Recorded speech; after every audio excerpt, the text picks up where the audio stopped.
कर्म और भाग्य की कहानी। इस दुनिया में बहुत से ऐसे लोग हैं जो अपने काम करने के तरीके को अलग से करते हैं।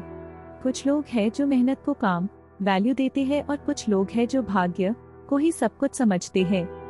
एक बहुत ही घना जंगल था, उसमें एक महात्मा जी रहते थे। जंगल एक नदी के बीच में था और नदी के दोनों किनारों पर दो राजा रहते थे। दोनों राजा एक दूसरे के दुश्मन थे। दोनों एक दूसरे को देखना पसंद नहीं करते थे, लेकिन एक बात दोनों के लिए एक ही था कि कोई भी काम के लिए वो एक बार महात्मा जी के पास जरूर आते थे।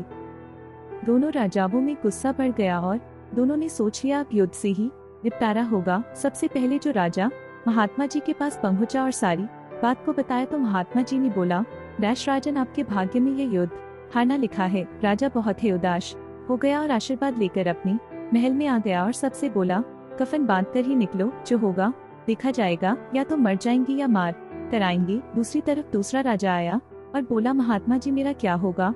महात्मा जी ने मुस्कुराकर बोला, राजन, यह युद्ध जीतना आपके भाग्य में लिखा है। राजा बहुत ही खुश हो गया और अपने राज्य में आकर सबको यह बात बता दिया। फिर क्या था, अगले दिन जब दूसरा राजा युद्ध के लिए जा रहा था तभी उस घोड़े की एक नाल टूट गया। मंत्री ने बोला, राजन बदल लो, लेकिन राजा को बहुत ही घमंड था। उसने बोला, हम तो युद्ध जीत रहे हैं, फिर चलो कोई बात नहीं। राजा युद्ध में पहुंच गया और दोनों तरफ की सेना एक दूसरे पर टूट गई। थोड़ी देर बाद दोनों राजा एक दूसरे के सामने आ गए और दूसरे राजा के घोड़े का नाल टूट गया। पहले राजा जो कि हारने वाला था, दूसरे राजा को बंदी बना लिया। जीत के बाद पहला राजा महात्मा जी के पास गया और बोला, आपने तो बोला था मैं हार जाऊंगा, लेकिन मैं तो जीत गया। फिर महात्मा जी ने बोला, राजन, आपके भाग्य में यही लिखा था, लेकिन आपने अपनी मेहनत से अपने भाग्य को भी बदल दिया।